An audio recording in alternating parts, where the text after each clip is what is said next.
Welcome back, my people. So there is this news that has been going around internet since 2 days now, and people have been waiting for DSS to react. But my people, up to now, we never hear any news from DSS. So here is one of the Islamic cleric. So he said that a Tinubu wife, Remi, deserved to be killed by Muslim for being leader of infidels. My people, this Nigeria, Hey, if you say you never tire, you don't tire me, honestly. Like, they are now treating some people special more than others. We know all that. You guys know that Nigeria jailed Nnamdi Kanu on terrorism, charged for comment made on the London station, because of Buhari. But right now, look at what somebody said. Up to now, DSS have not reacted.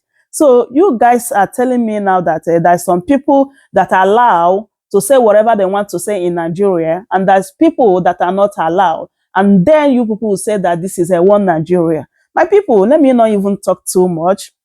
Let me allow you guys to listen to what our rights team have to say about the whole matter, and also other trading news in Nigeria. Many Nigerians have called on security forces to immediately arrest an Islamic cleric who in a now viral video declared that Nigeria's First Lady, Senator Remi Tinubu, deserves to die for being a pastor.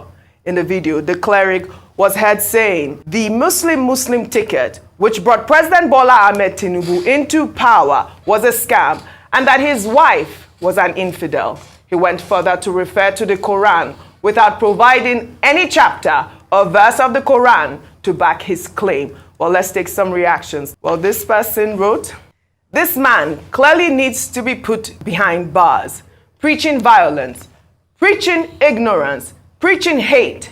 There are a lot of topics he could preach upon, but will never educate and call people to stop engaging in illicit wickedness and white-collar misconduct in a sane country. His utterances are equivalent to treasonable felony and not only fanaticism. The police and agencies responsible for citizens' safety should swiftly act on this type of crime for using people's ignorance to deploy mayhem.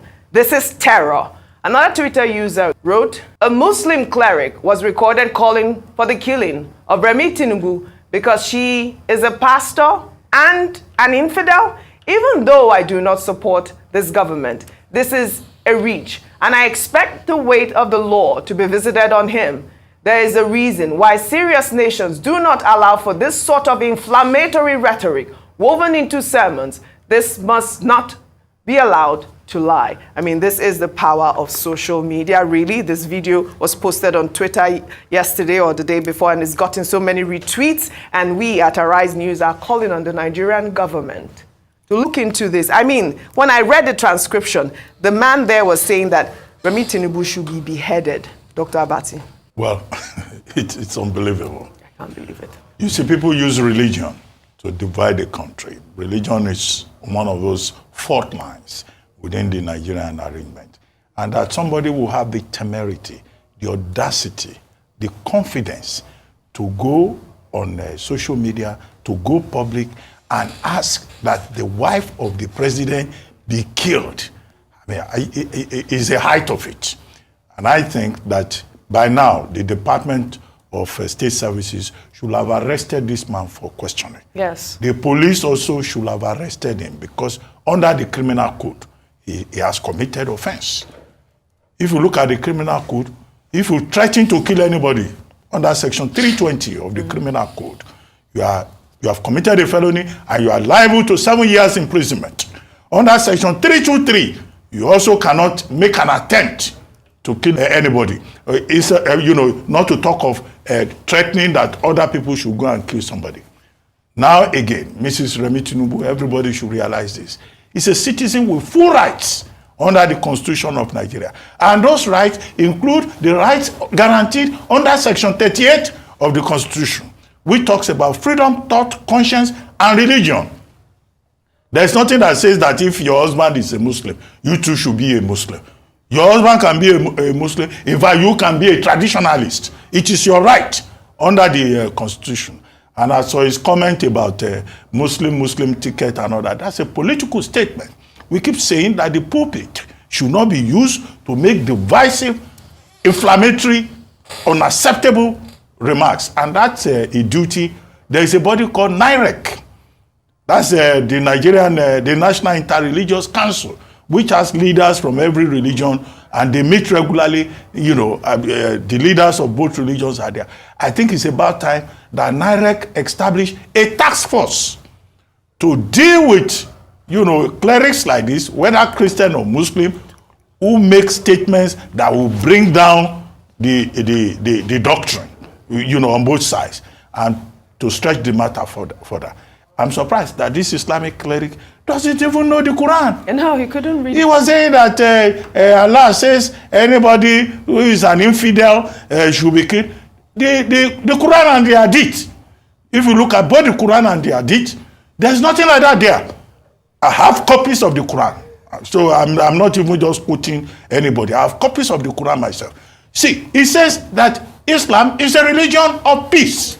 Absolutely. And Islam preaches unity. It preaches oneness. Absolutely. So how can somebody claim that he's a cleric and is turning the Hadith and the Quran upside down? This is part of the problem we face with religious charlatanism in this country. Absolutely. Well said, Dr. Abati. I mean, you couldn't have said it any better. This needs to be investigated, and this man needs to be behind bars. But now in Niger State, a video captured the moment some hoodlums disrupted a protest by fish vendors who were protesting the rapid increase in fish prices. The hoodlums, after hijacking the protest, turned it into a hardship demonstration.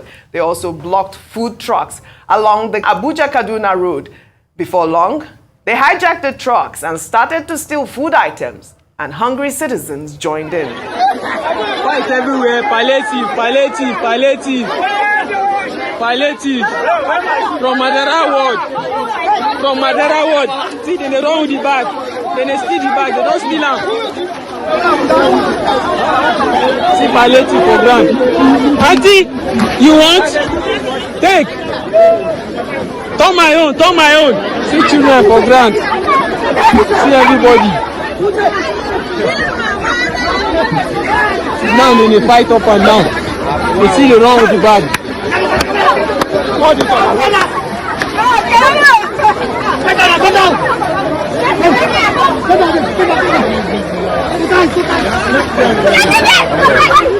We also saw the same incident in Katsina State.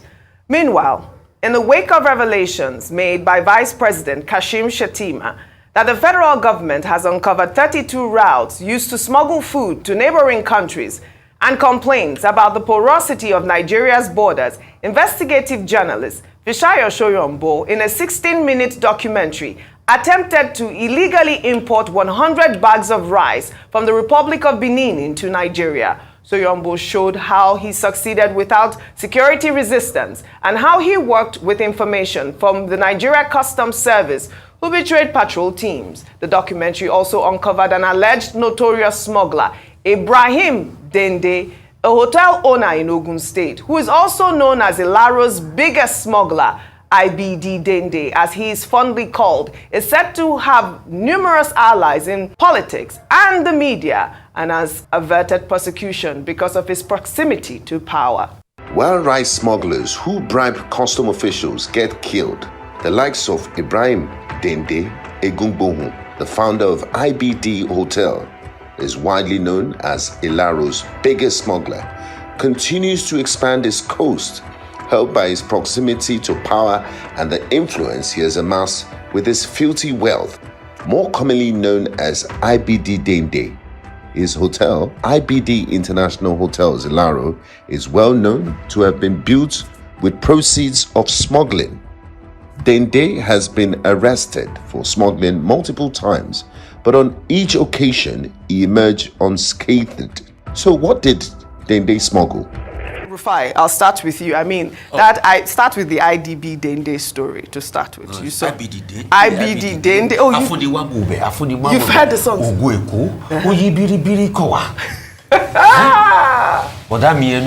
That's the country we live in. Absolutely. IBD Dende has praise singers in the music industry. This song I just sang was an Olamide song.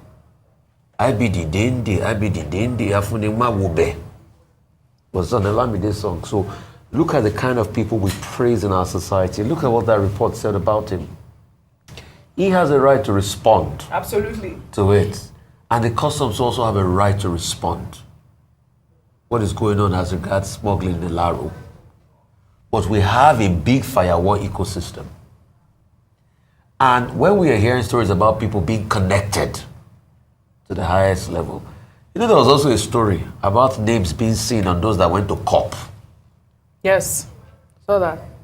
So when we have this going on, and we're talking about smuggling, it's not in connivance with authorities. And that's why the problem with Nigeria is trickle-down corruption across board. It's a fabulous job, Afisai, again. God continue to spare and keep him. But we've always known that there were multiple smuggling routes that these things come into the country. We live in a society where thieves and firewalls are celebrated. As regards what's happening in up north, it's a reflection of the poverty. I mean, you can see it. And that's why I want those governors to be able to put in a raft of measures to be able to help the people. Yeah. Just like we give commendation to Governor Sanwo-Olu, but we also need to remind him how properly will those things be implemented. Because yes, they gave those things during COVID, but the implementation was poor. That's why people were throwing away the food when they got there. Is this what you're going to give us?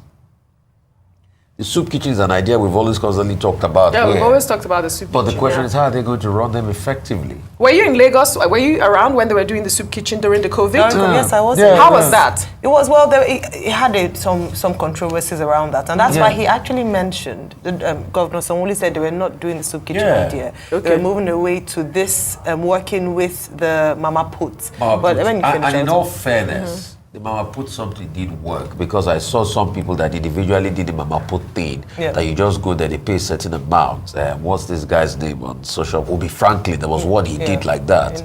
So that could be a better approach. Okay. But also, how is it properly managed? Also, the food distribution, 25% off on the bus. I know Lagos, they will always deliver on that. They've constantly done that. Another part I want them to also look at is, you know, we've been complaining here that they have no paddy to be able to run the butter mice mill. If your butter mice mill is up and running, you should be able to do 2.8 million, 50 kg bags of rice every year. But the problem has been paddy. So they are talking about possibility of importing and getting paddy in.